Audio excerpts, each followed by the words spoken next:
नमस्कार, कैसे हो आप लोग? सब बढ़िया बढ़िया, बने बने, शानदार जानदार झक्कास। कैसे हो? सब बढ़िया बढ़िया, पढ़ रहे हो कि नहीं? तो अब हम लोग को देखना है छत्तीसगढ़ के अंतर्गत बस्तर के इतिहास को। ठीक है, बस्तर के इतिहास को आज हम लोग देखेंगे। और बस्तर के इतिहास में हम लोग स्पेशली देखोगे तो काकतीय डायनेस्टी देखना है हम लोग को, काकतीय डायनेस्टी। ठीक, तो काकतीय डायनेस्टी को हम लोग को चर्चा करना है तो सबसे पहले तो समझना पड़ेगा कि ये काकतीय डायनेस्टी छत्तीसगढ़ के स्थानीय डायनेस्टी है, बाहर से आए हुए हैं। तो ये बाहर से आए हुए डायनेस्टी, सबसे पहले तो ये जान लीजिए। इसके बाद आप लोग देखोगे तो काकतीय डायनेस्टी का छत्तीसगढ़ में, ये छत्तीसगढ़ है, देखिए ये आपका छत्तीसगढ़। तो ये छत्तीसगढ़ में काकतीय डायनेस्टी का एंट्री कैसे हुआ है? ठीक है, छत्तीसगढ़ में काकतीय डायनेस्टी का एंट्री कैसे हुआ, इसको भी समझना पड़ेगा। ठीक है, साथ ही साथ देखोगे तो ये काकतीय डायनेस्टी के समय में और कौन कौन से डायनेस्टी कहां कहां पर शासन कर रहे थे, इसको जानना पड़ेगा।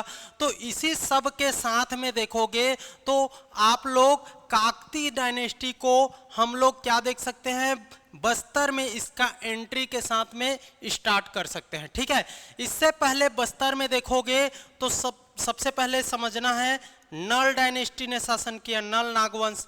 नल नागवंश के बाद देखोगे तो छिंदक नागवंश। Okay, Chhindak dynasty. ठीक है, छिंदक नागवंश ने शासन किया।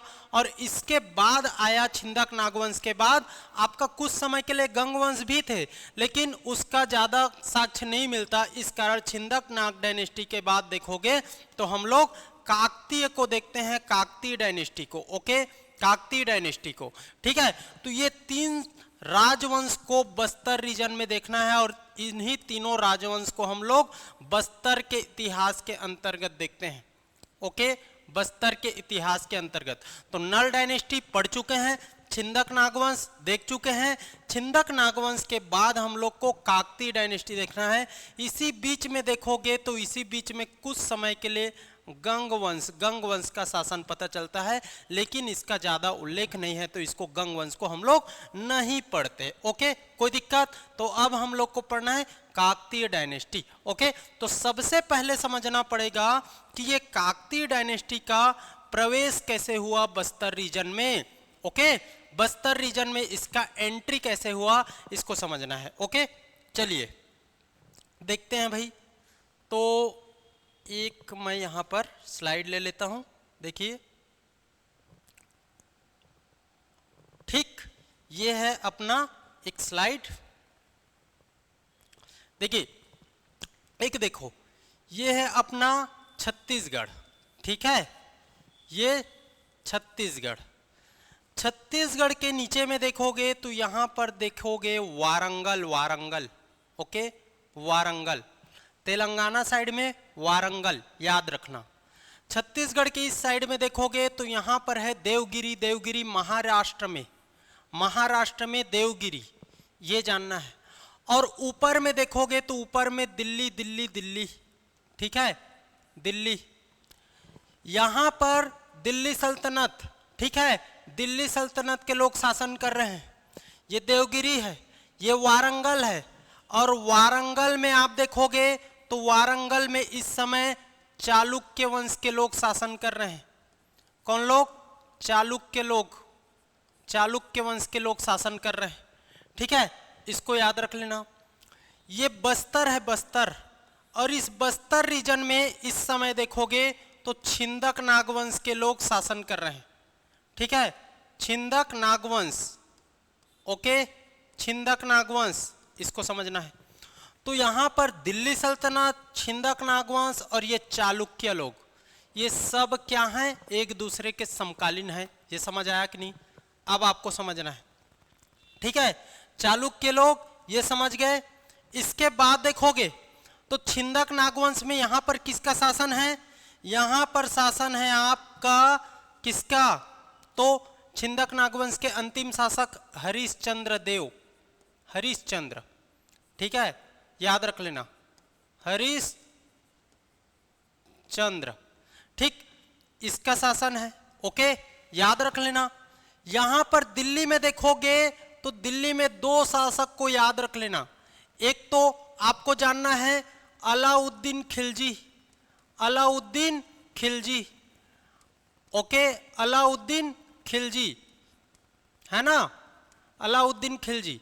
और दूसरा गयासुद्दीन तुगलक, काम के चीज को लिख रहा हूं यहां पर, गयासुद्दीन तुगलक, गयासुद्दीन तुगलक। अलाउद्दीन खिलजी के सेनापति मलिक काफूर, मलिक काफूर फेमस पर्सनालिटी है ना, मलिक काफूर। और गयासुद्दीन का देखोगे इसके सेनापति तो मोहम्मद बिन तुगलक, इसका पुत्र ही है ये, ठीक है, यही अब बाद में शासक भी बनेगा, ठीक, कोई दिक्कत, तुगलक, कोई दिक्कत, ये दोनों को रखना याद, ये दोनों को रखना याद, ठीक, ये देवगिरी, ओके, इसको याद रखना। अब बात समझो, यहां पर वारंगल, वारंगल में आपका शासक रहेगा कौन, तो वारंगल में शासक रहेगा, देखना, ठीक, वारंगल में कौन शासन करेगा, तो ये लोग वारंगल के काकतीय, इसी को चालुक्य बोलते हैं, वारंगल के काकतीय शासक रहेंगे गणपति, गणपति, गणपति, ठीक है, वारंगल के काकतीय शासक रहेंगे गणपति, गणपति, गणपति, याद रख लेना। और गणपति का देखोगे तो कोई पुत्र नहीं, कोई पुत्र नहीं, दो ठो पुत्री, रुद्रम्बा और गणपम्बा, दो पुत्री, रुद्रम्बा और गणपम्बा, रुद्रम्बा गणपम्बा। ये गणपति देखोगे, गणपति तो 1198 से 1261 ईस्वी तक शासन करेगा। कहां पर, वारंगल में, काकतीय शासक, उसी को चालुक्य बोलते हैं।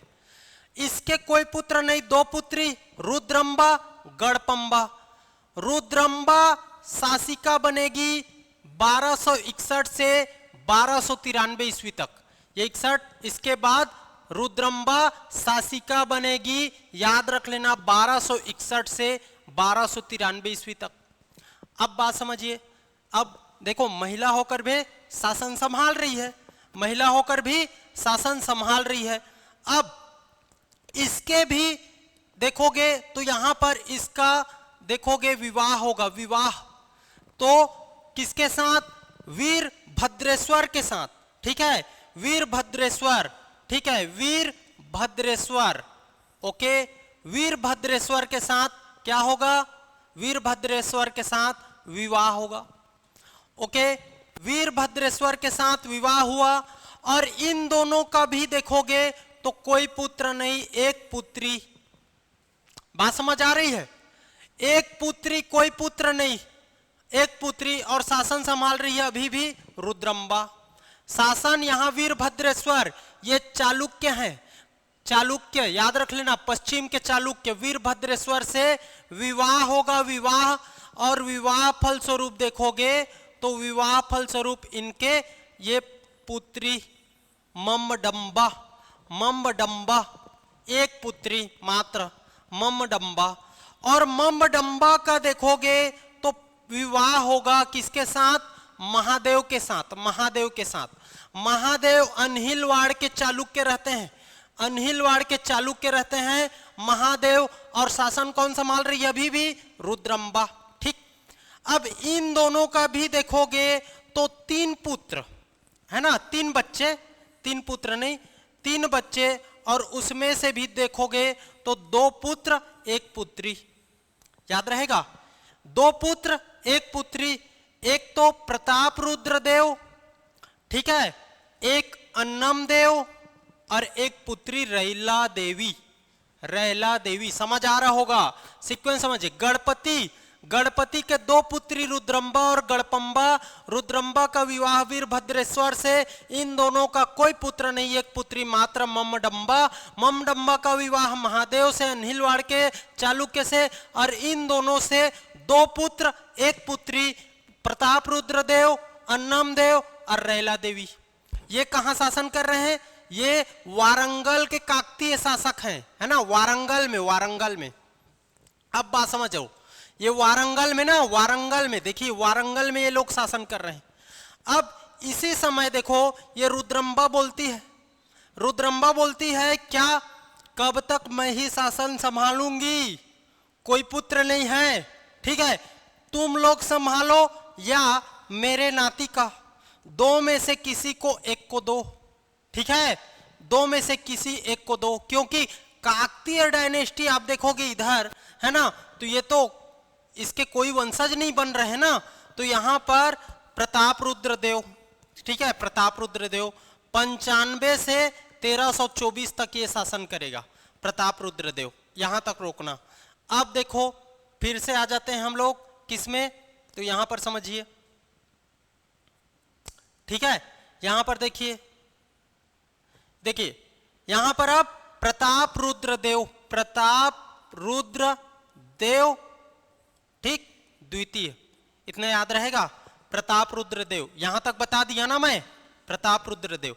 अब प्रताप रुद्र देव देखोगे तो जैसे शासन करते रहेगा, ठीक, इसके बाद यहां पर अलाउद्दीन खिलजी दिल्ली सल्तनत की गद्दी पर बैठेगा, दिल्ली सल्तनत की गद्दी पर बैठेगा अलाउद्दीन खिलजी, और अलाउद्दीन खिलजी दक्षिण अभियान भेजता है अपने सेनापति मलिक काफूर को, दक्षिण अभियान पर, दक्षिण अभियान पर जैसे ही भेजेगा, और आप देखोगे, ठीक है, दक्षिण अभियान पर भेजेगा तो यहां पर आप देखोगे मलिक काफूर किसको जीतेगा, देवगिरी को, देवगिरी को जीत लेगा और अपने जो शासक है, राजा है, उसको खुश कर देगा।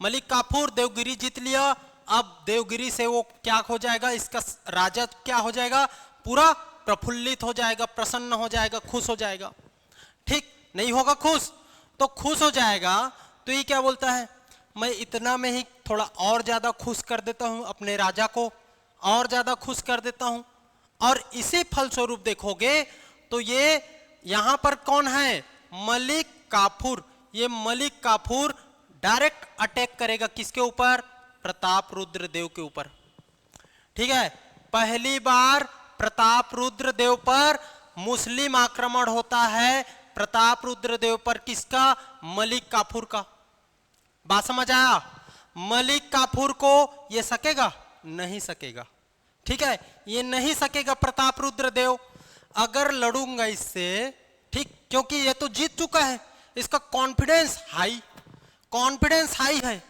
और दिल्ली को चला रहा है, पूरे भारत पर राज कर रहा है, ऐसे राजवंश को हरा पाना इसके बस की बात नहीं है।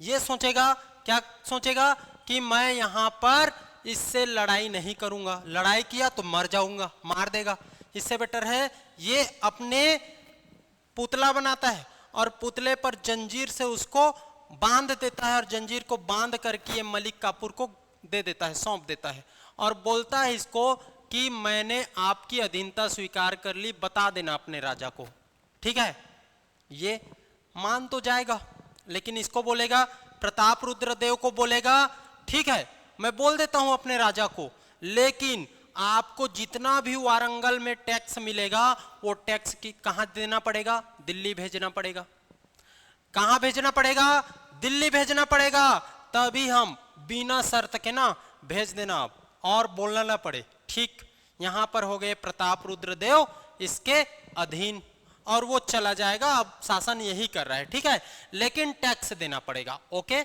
ओके ओके, ठीक, प्रताप रुद्र देव इतना जानना। इसके बाद मलिक काफूर चला गया। अब इसके बाद देखोगे तो गयासुद्दीन तुगलक बनता है, गयासुद्दीन तुगलक दिल्ली में राजा बनेगा। जब ये राजा बनता है उस समय ये प्रताप रुद्र देव क्या करता है, उस समय ये टैक्स देना बंद कर दिए रहता है, तो ये पूरा इसके कार्यकाल का सब चीज खंगालेगा, तो कहां कहां से पैसा आता था, कहां जाता था, सब पता चला। तो गयासुद्दीन को पता चला कि वारंगल से भी इसको टैक्स मिलता था पहले, तो अब क्यों नहीं मिल रहा है भाई, क्योंकि अभी बंद कर दिया है। तो ये बोलता है अपने सेनापति मतलब मोहम्मद बिन तुगलक को, वारंगल से पैसा क्यों नहीं आ रहा है, तो ये वारंगल पर फिर से अटैक करेगा। ये पहला बार, ठीक है, ये पहला बार, ओके, ये मलिक काफूर पहली बार ओके, याद रख लेना। मोहम्मद बिन तुगलक सेकेंड टाइम प्रताप रुद्र देव पर, ठीक है, प्रताप रुद्र देव पर सेकेंड टाइम अटैक करेगा। ठीक, यहां पर फिर से प्रताप रुद्र देव हारेगा। ठीक, लेकिन ऐसा लगता है कि गयासुद्दीन तुगलक का मृत्यु हो गया या कुछ भी ऐसा अफवाह फैल जाता है, इस कारण मोहम्मद बिन तुगलक वापस चला जाता है और ज्यादा कुछ नहीं बोलता। ठीक, फिर अब यह टैक्स किसको देना पड़ेगा, इसको देना शुरू कर देता है, लेकिन कुछ समय बाद नहीं दे पाता, क्योंकि खजाना ही खाली हो गया तो कहां से देगा, तो दे नहीं पाता। तो ये बोलता है मोहम्मद बिन तुगलक क्यों नहीं दे रहा है, नहीं दे पाऊंगा, खजाना खाली है तो कहां से दूंगा। फिर से अटैक करेगा तीसरा बार याद रख लेना, प्रताप रुद्र देव पर फिर से अटैक करेगा। और इस बार प्रताप रुद्र देव क्या करेगा, अपने भाई, देखो उसके एक भाई तो है अन्नम देव और एक बहन है रेला देवी, अपने भाई अन्नम देव को बुलाएगा। किसको जी, अन्नम देव को बुलाएगा। अन्नम देव को बुलाया और दोनों जन इससे लड़े। किससे, मोहम्मद बिन तुगलक हार गए, दोनों हार गए। और मान्यता यह है कि कई लोग बोलते हैं, कई दार्शनिक, कई इतिहासकार लिखते हैं कि प्रताप रुद्र देव को मार दिया, कई लोग बोलते हैं कि इसको बंदी बना करके कैद करके ले गया, ऐसा बोलते हैं। अब इसको कैद करके ये मोहम्मद बिन तुगलक ले गया और वारंगल का नाम चेंज कर दिया सुल्तानपुर। ओके, वारंगल का नाम चेंज कर दिया सुल्तानपुर। तो यहां पर बचा कौन, अन्नम देव। अब अन्नम देव अकेला क्या करेगा, अन्नम देव यहां से जान बचाकर भागता है। तो देखो यहां पर अन्नम देव है, ये प्रताप रुद्र देव तो गया, कैदी बन गया इसका। तो यहां पर अन्नम देव अब क्या हो गया, वारंगल को सुल्तानपुर बना दिया, मतलब यहां पर इन लोग का शासन आ गया है। तो अन्नम देव जान बचाकर भागेगा, नीचे भागा तो गया, ऊपर भागा, ये दिल्ली वाले नहीं छोड़ेंगे, इससे बेटर ये क्या करेगा, ये अन्नम देव कहां जाएगा, तो अन्नम देव देखोगे तो अन्नम देव कहां भागता है, ये बस्तर रीजन में। यहां पर है भोपालपट्टनम से इधर जाएगा तो बारसूर और बारसूर से बस्तर। तो ये बारसूर के करीब यहां पर शासन किसका है, छिंदक नागवंश का। तो छिंदक नागवंश में हरिश्चंद्र देव से ये लड़ता है। क्यों, इधर तो लड़ नहीं पाया तो कम से कम हरिश्चंद्र से ही लड़ लो। तो अन्नम देव हरिश्चंद्र से लड़ेगा। और इधर हरिश्चंद्र और कौन कौन लड़ रहे हैं, इधर हरिश्चंद्र और उसकी पुत्री चमेली देवी, हरिश्चंद्र और उसकी पुत्री चमेली देवी से क्या अन्नम देव का लड़ाई होगा। ठीक, अन्नम देव का लड़ाई होगा वर्सेस कौन जी, अन्नम देव। ठीक है, अन्नम देव जीत जाएगा और ये लोग हार जाएंगे। ठीक है, इस प्रकार से अन्नम देव यहां पर, ये लोग कौन से हैं, काकती है ना, तो काकती हैं, तो बस्तर रीजन में काकती डायनेस्टी की स्थापना करेंगे। बात समझ आया, काकती डायनेस्टी की स्थापना करेंगे अन्नम देव बस्तर रीजन में। तो ये छिंदक नागवंश, दिल्ली वाले, प्रताप रुद्र देव, ये सबको जानना है। और प्रताप रुद्र देव के पूर्वज को जानना है, पूर्वज को, है ना। समझ आया कि नहीं, बताइए। प्रताप रुद्र देव के पूर्वज को जानना है गणपति से। देखिए ये गणपति के बाद रुद्रम्बा और गणपम्बा, दो बेटी, कोई पुत्र नहीं। फिर रुद्रम्बा का विवाह वीरभद्रेश्वर से और दोनों से फिर कोई पुत्र नहीं। मम्मडम्बा और मम्मडम्बा का विवाह महादेव से, और इन दोनों के देखोगे तो दो पुत्र और एक पुत्री। और यही प्रताप रुद्र देव देखोगे, प्रताप रुद्र देव के समय में खिलजी लोग, तुगलक लोग आक्रमण करेंगे। ठीक, और इसको कैद करके ले जाएंगे। और इसका भाई ये अन्नम देव कहां भागेगा, अन्नम देव देखोगे तो अन्नम देव भागेगा बस्तर की ओर। और बस्तर में किससे लड़ेगा, हरिश्चंद्र देव और चमेली देवी से लड़ेगा। और यहां पर बस्तर रीजन में काकती डायनेस्टी की स्थापना, बात समझ आया, काकती डायनेस्टी का स्थापना होगा।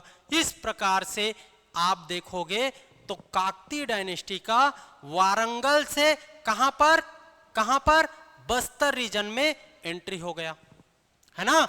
बस्तर रीजन में एंट्री हो गया और किसने किया, अन्नमदेव ने किया, याद रहेगा, अन्नमदेव ने किया। तो इतना कहानी आपको जानना है। ओके, अब देखो अन्नमदेव ने किया, अब जानना है क्या, इसके शासकों को, क्या को, प्रमुख शासकों को। अन्नमदेव के बाद अब कहां पर, बस्तर रीजन में कौन शासन कर रहे हैं, काकतीय लोग। जो चालुक्य है उसका मूल रूप चालुक्य है, चालुक्य ही काकतीय है, वारंगल के चालुक्य ही काकतीय कहलाते हैं। और काकतीय का यहां पर बस्तर में, बस्तर के काकतीय के नाम से स्थापना अन्नमदेव ने कर दिया। ठीक, अब अन्नमदेव यहां पर शासन करेंगे।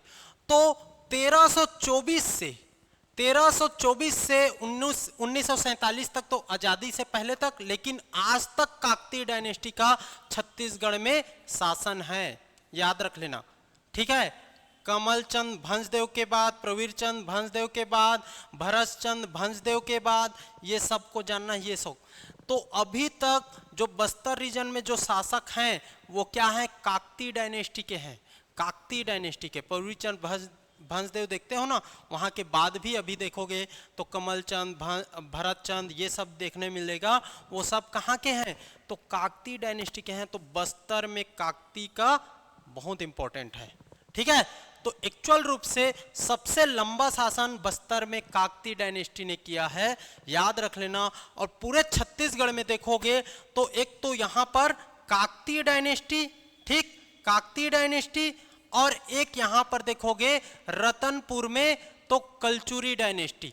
ये दो शासक हैं, है ना, दो शासक, इनके दो वंश, राजवंश, ये दो राजवंशों ने छत्तीसगढ़ में लंबा समय तक शासन किया है। एक तो कलचुरी ने दक्षिण कोसल में, और बस्तर रीजन में काकतीय डायनेस्टी ने। ठीक है, तो इनको जानना है।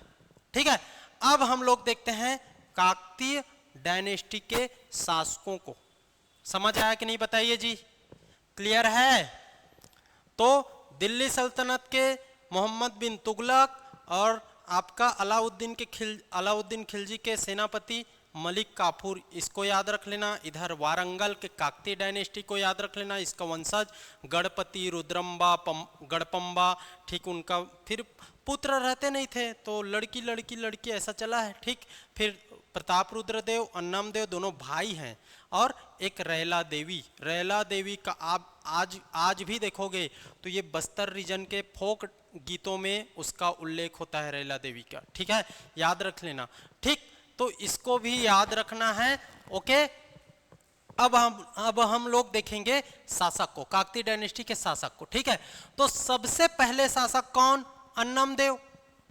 कब से कब तक, तो 1324 से लेकर 1369 तक, याद रख लेना, 1324 से लेकर 1369 तक बस्तर में काकतीय वंश का संस्थापक है ना जी।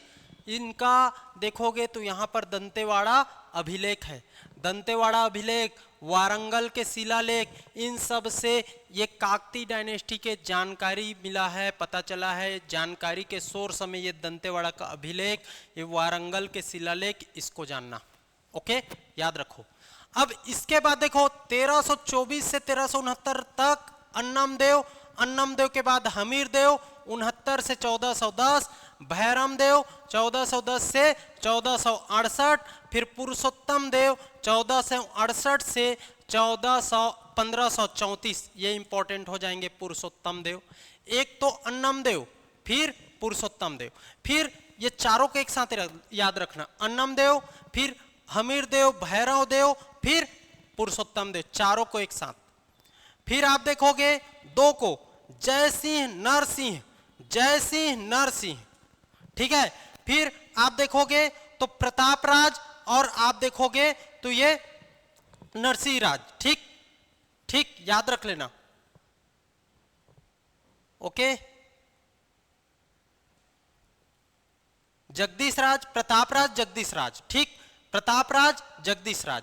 उसके बाद आप देखोगे तो यहां पर देखो वीर नारायण, वीर सिंह, दिक्पाल, राजपाल, चंदेल मामा, ये इंपॉर्टेंट हो जाएगा, चंदेल मामा। ठीक है, चंदेल मामा इंपॉर्टेंट, क्योंकि ये राजपाल के समय बहुत बड़ा सा आप देखोगे तो इसकी दो रानी है ना, दो रानी में एक चंदेलिन मैं बताऊंगा इसको, अभी सिर्फ शासकों को देखते हैं। और इसी का भाई रहता है चंदेल मामा, ठीक, इसको याद रख लेना, ठीक। तो चंदेल मामा यहां पर से हर शासकों का कालक्रम जानना पड़ेगा। चंदेल मामा 1721 से 1731 10 वर्ष तक शासन करेगा। इसके बाद दलपत देव याद रख लेना, दलपत देव 31 से 74। दलपत देव का पुत्र रहेगा अजमेर सिंह और दरियादेव। तो दलपत देव अपने अजमेर सिंह को उत्तराधिकारी सौंप देता है 74 से 77। इसी के समय में देखोगे ये अजमेर के सिंह के समय में तो हलवा विद्रोह होगा, ठीक है। और हलवा विद्रोह के अंतर्गत ही देखोगे तो बस्तर किसमें शामिल हो जाएगा, भोसलों के अंतर्गत आ जाएगा, ठीक। कलचुरी के समय, अब देखो यहां पर आपको समझना पड़ेगा, देखिए यहां पर आप क्या देखें, ये बस्तर है और यहां पर कलचुरी। तो 1741 में कलचुरियों को खत्म करके यहां पर भोसला शासन शुरू हो गया है। मैं कब बता रहा हूं, 1774, मतलब यहां पर भोसले लोग हैं। अब भोसले लोग ये बस्तर रीजन पर आपका क्या करेंगे, अतिक्रमण करना चाहते हैं, ठीक है, इस पर आधिपत्य जमाना चाहते हैं। तो 1774 के करीब ये बस्तर ये छत्तीसगढ़ में शामिल हो जाता है, दक्षिण कोसल में शामिल हो जाता है, ठीक। कैसे क्यों ये मैं डिटेल पढ़ाऊंगा तब बताऊंगा, अभी सिर्फ शासकों को जानो। इसी कारण यहाँ पर भोसला शासन के अंतर्गत अब जितने भी शासक हैं वो आएंगे। तो दरियादेव इसी अजमेर सिंह का भाई है, दोनों के बीच में उत्तराधिकार संघर्ष चलेगा और उसी के फलस्वरूप ये बस्तर, ये कलचुरी, ये छत्तीसगढ़ में शामिल हो जाएगा, याद रख लेना, भोसलों के अधीन हो जाएगा। अब दरियादेव के बाद महिपाल देव 1800 से 1842। इधर देखोगे तो बहुत सारे क्या जनजाति विद्रोह हुए हैं, जनजाति विद्रोह को जानना है। और इसी जनजाति विद्रोह के कारण आप देखोगे तो जनजाति विद्रोह के कारण बहुत सारे इन शासकों को जानना है और सभी कालक्रमों को जानना है, ये आपको याद करना पड़ेगा, ठीक है। तो ये हो गया। देखो महिपाल देव, फिर भूपाल देव के बाद यहां पर क्या 1853, और 1853 में देखोगे तो रघुजी तृतीय का डेथ, उसके बाद ये ब्रिटिश के अंतर्गत आ जाएंगे, ब्रिटिश के अंतर्गत। इस कारण भैरम देव, रुद्र प्रताप देव, प्रफुल्ल कुमारी और प्रवीर चंद भंजदेव ये लोग ब्रिटिश के अधीन में काकती डायनेस्टी का शासन करेंगे, ब्रिटिश के अधीन में, इसको याद रख लेना, ये 47 तक। इसके बाद देखोगे तो कमल चंद, इसके बाद भरत चंद, ये सब अभी भी शासन में देखने मिलेगा, ठीक है। तो ये आपको याद रख लेना, टोटल 25 आपके वंश शासक यहाँ पर मिलेंगे इस वंश में, ओके।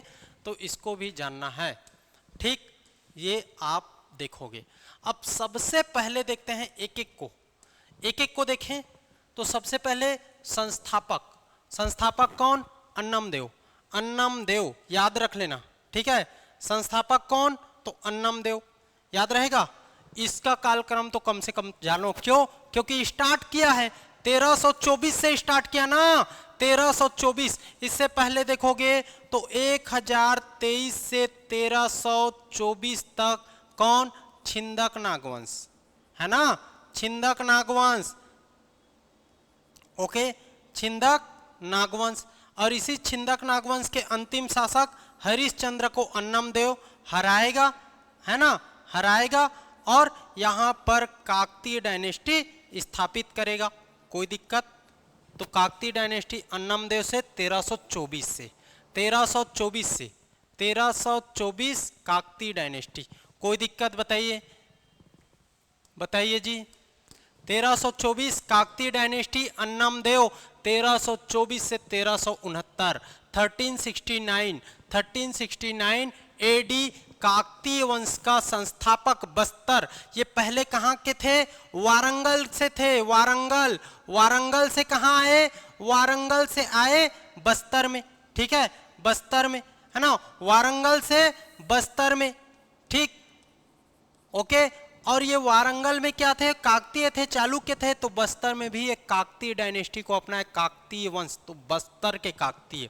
अब बस्तर में काकतीय वंश का फाउंडर, संस्थापक याद रहेगा।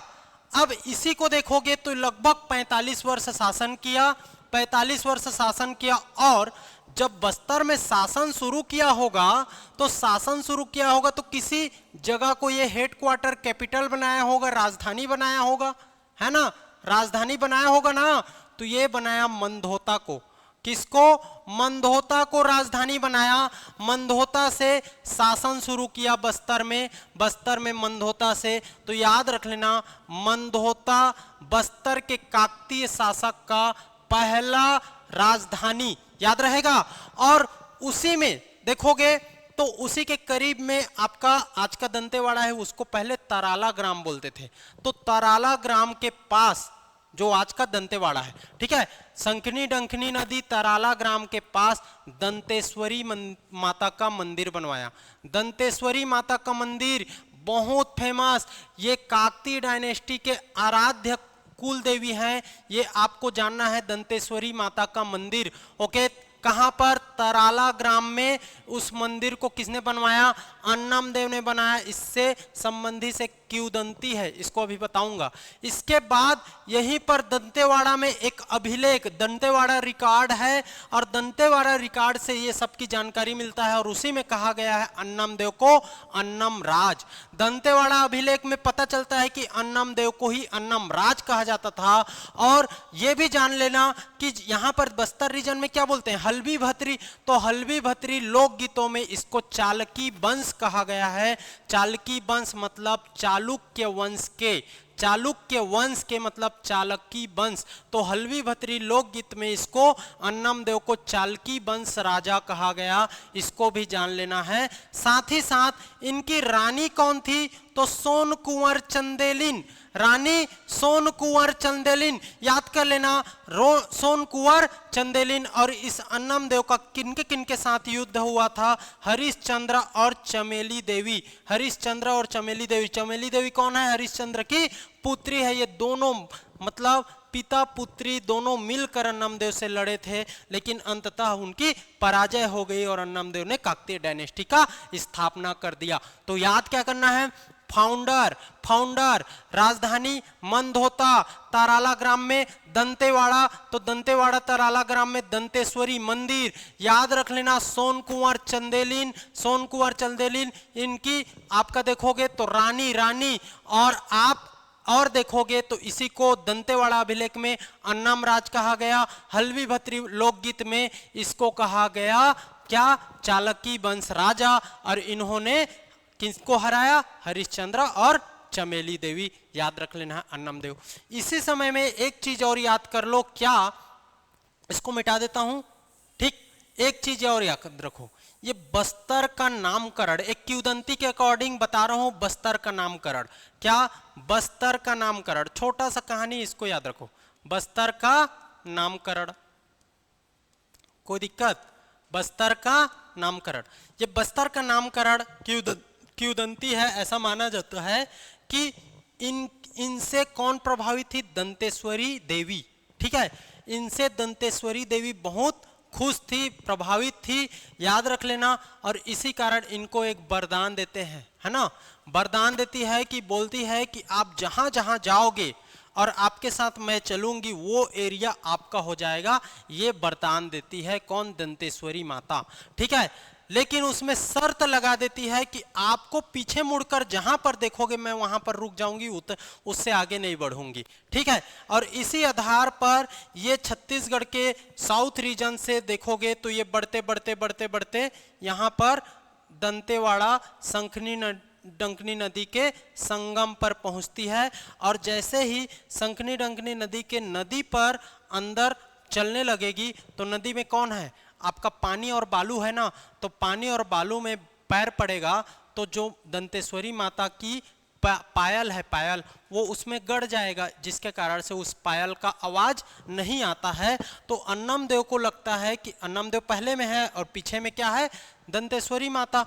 तो अन्नम देव को लगता है कि अब माता नहीं आ रही है, रुक गई है, इस कारण वो पीछे पलटकर देख लेता है और इसी कारण, जबकि दंतेश्वरी माता उनके पीछे पीछे चलती रहती है। क्यों? पहले पायल का आवाज आ रहा था, अब नहीं आया तो लगा कि रुक गई है, लेकिन वो पानी के कारण नहीं आ रहा था आवाज, तो वहां पर वो वास्तविक रूप में प्रकट होती है और अपना आंचल फैला देती है और आंचल जहां जहां फैलता है वो रीजन बस्तर कहलाता है। इस तरीके से बस्तर को जानना है। ओके, ये किंवदंती है, ठीक, ऐसी मान्यता है, एक कहानी है। ओके, याद रख लेना। तो बस्तर का नामकरण अन्नम देव। इसके बाद आप देखोगे तो हमीर देव 69 से 1410, फिर भैरव देव 1410 से 1468, कुछ नहीं, इनकी रानी को याद रख लेना, इनकी रानी, इनकी पत्नी मेघावती, और इन्हीं के नाम पर मेघी साड़ी आज भी बस्तर में आपका देखोगे प्रसिद्ध है। मेघी साड़ी, मेघावती, भैरव देव अलग है, भैरव देव याद रख लेना, अन्नम देव, हमीर देव, भैरव देव, रानी मेघावती के नाम पर मेघी साड़ी, और ये रानी देखोगे तो आखेट विद्या में निपुण थी, यह भी आपको जानना है। ओके, तो ये भैरव देव हो गया। भैरव देव के बाद देखोगे तो पुरुषोत्तम देव इंपॉर्टेंट है, 1468 से 1534, ठीक, 1468 से 1534। समझ आ रहा है भाई? सर समझ आ रहा है कि नहीं सर, बताइए।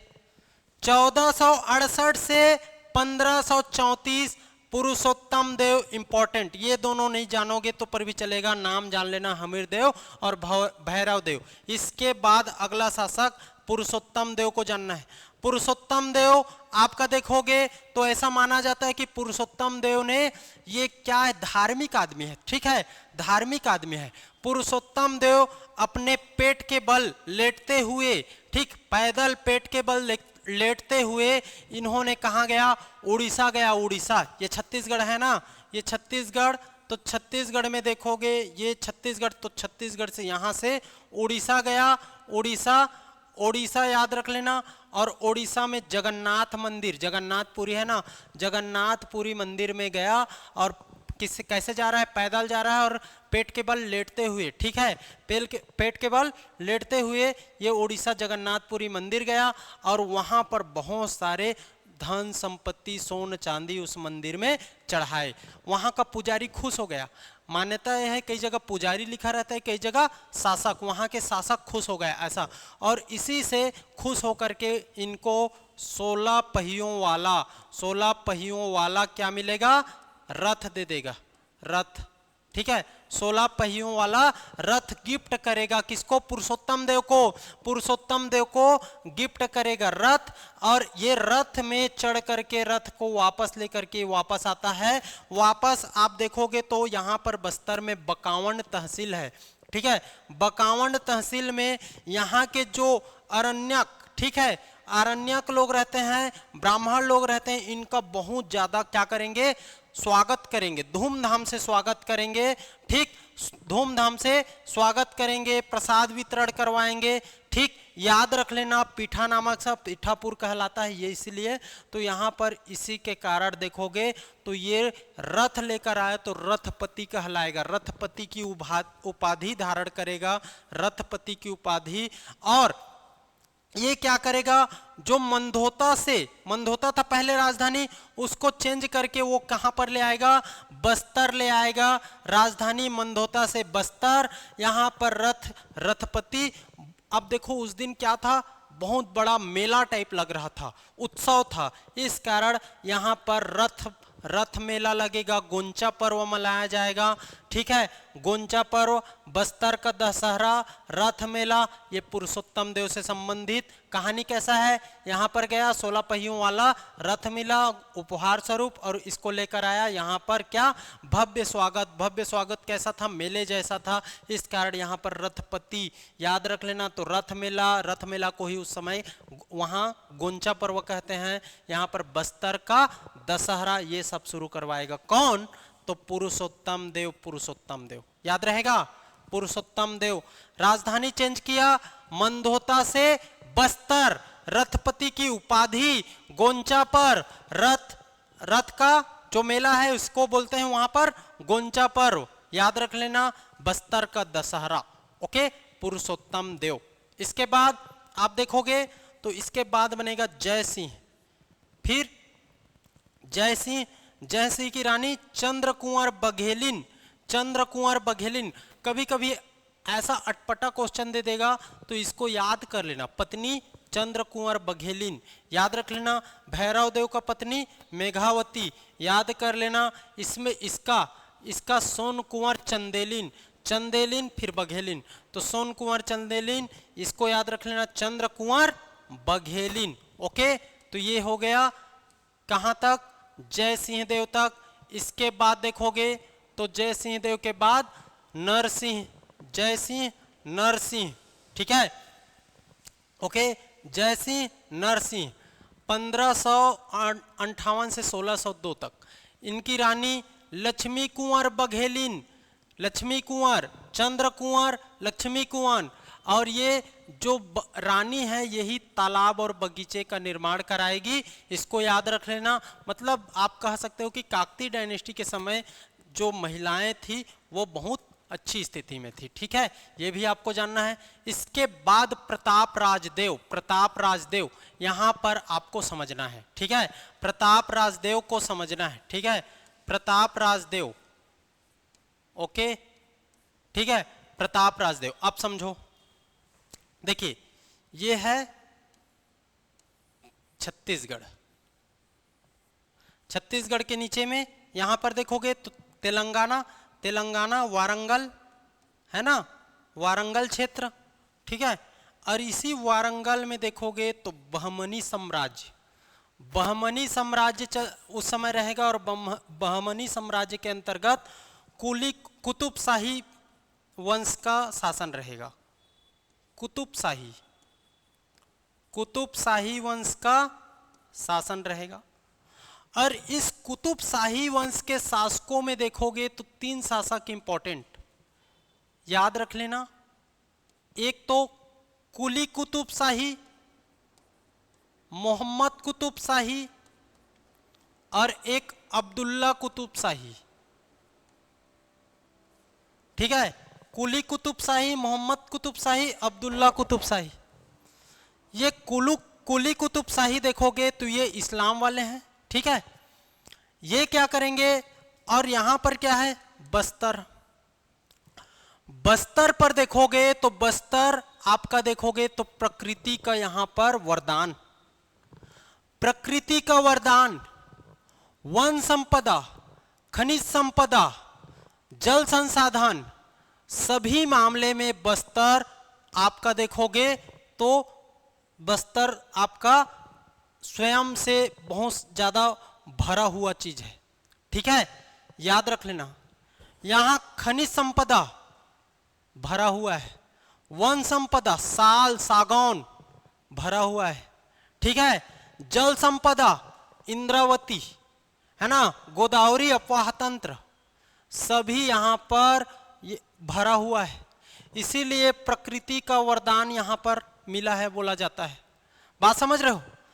अब ये कुली कुतुब शाह क्या करेगा, ये सोचता है जहां पर मैं देखूं वो मेरा हो जाए, वहां को मैं जीत लूं। तो ये अगर इसको जीतना है, जहां पर कोई ये जीतना चाहता है तो इसके लिए इसके पास 2 चीज होने चाहिए। रिसोर्सेस, उसका जीत का रिसोर्सेस क्या होता है, जीत का 2 रिसोर्सेस होता है।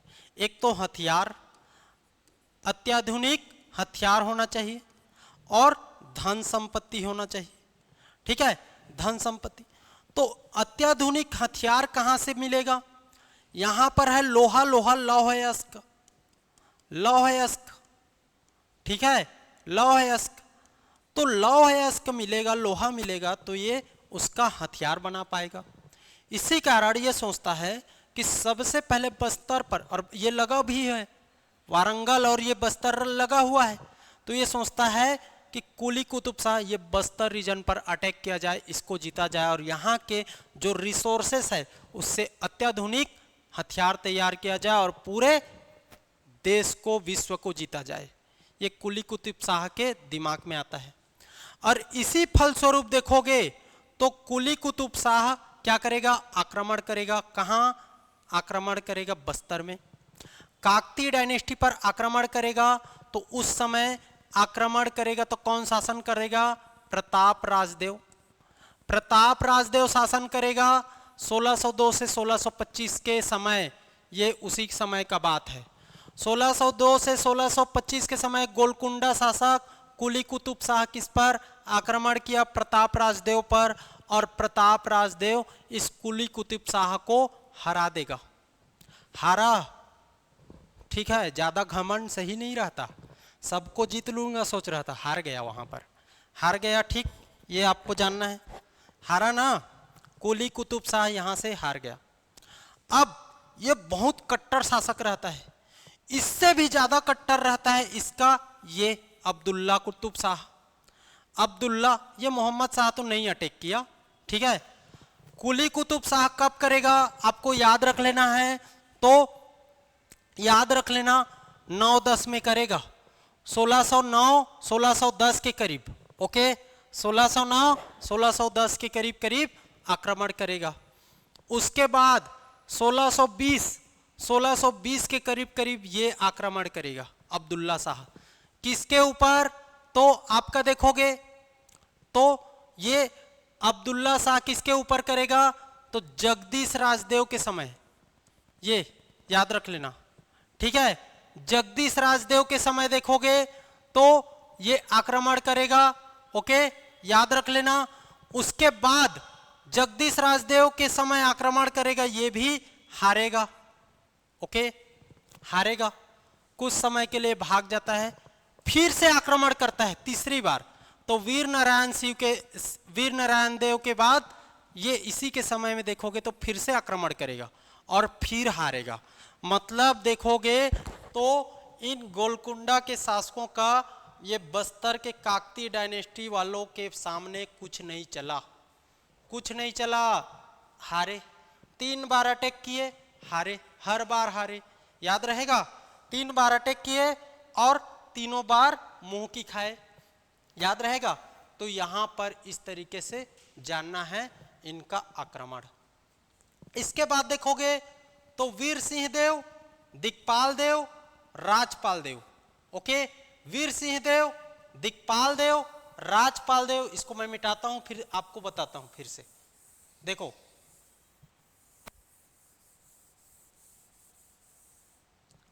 वीर सिंह देव और दिक्पाल देव कोई खास नहीं, ठीक है, कोई खास नहीं, याद रहेगा, कोई खास नहीं, इसके बारे में कोई जानकारी जानना नहीं है, कोई दिक्कत नहीं है। एक चीज याद रख लेना, दिक्पाल देव इसको भी कोई खास नहीं, ठीक। राजपाल को देखो, राजपाल देव, राजपाल देव इसको देख सकते हो। यहीं से मैं स्टार्ट करूं क्या? अभी सर का क्लास है तो थोड़ा सा मैं यहीं पर रोकता हूं क्लास को, यहीं से हम लोग नेक्स्ट आगे बढ़ेंगे, राजपाल देव से आगे बढ़ेंगे। ओके, राजपाल देव से आगे बढ़ेंगे। क्लियर है? सर का कॉल आ गया तो अभी उनका क्लास है, इस कारण अभी यहीं तक मैं रोक रहा हूं। इतना तक उम्मीद करता हूं आप लोग को समझ आया होगा, ठीक है। यहीं से हम लोग आगे बढ़ेंगे काकतीय डायनेस्टी में, ठीक। ओके, आज के लिए इतना ही, थैंक यू।